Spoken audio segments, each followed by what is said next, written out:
Hello mga kailaw.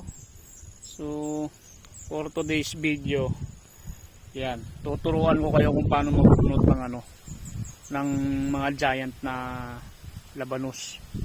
Yan oh. Dito ako sa farm ni San Pablo. So yan. Papakita ko kayo kung paano magbunot ng ng mga giant na labanos.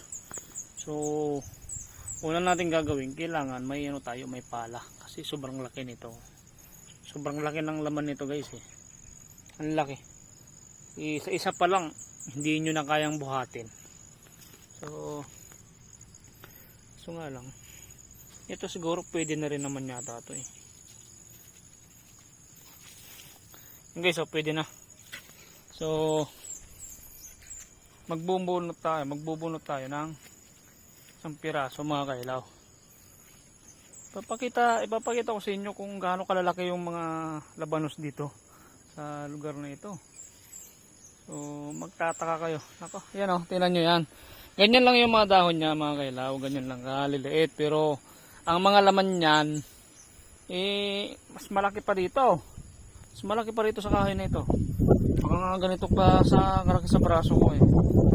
So hanap tayo ng isang piraso na bubungkalin natin. Pero sa tingin ko kaya naman yatang buhatin bunutin na isang kamay mga kailaw eh. Alam nyo naman ako, malakas naman ako eh. Kahit na ganyan kalaki sa na yan kaya natin buhatin yan. So papakita ko sa inyo guys, grabe talaga yung mga labanos dito. Nung nakita ko pala nung binigay sa akin nung may-ari dito yung katiwala rito ang lalaki ng mga labanos na binigay niya sa akin. So sabi ko baka pwedeng makahingi ako kahit mga dalawang piraso kasi ang lalaki sa isang piraso pa lang mga kahilaw talagang maano ka na.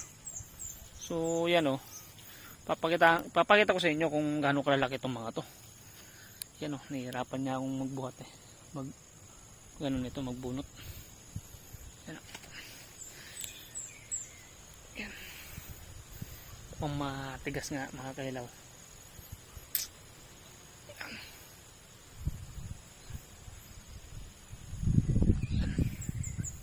Yan o. Yan na. Malapit ko na mabunot mga kailaw. Tingnan nyo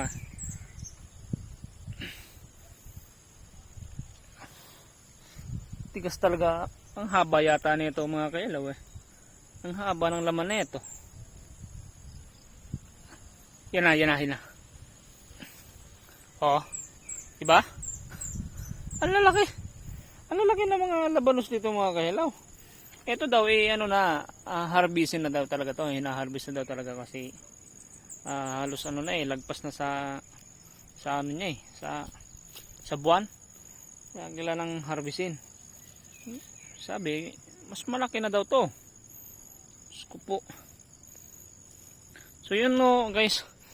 At least pinakita ko sa inyo kung gaano kalaki yung labanos na ito. Yung mga giant labanos dito. Yun. Salamat.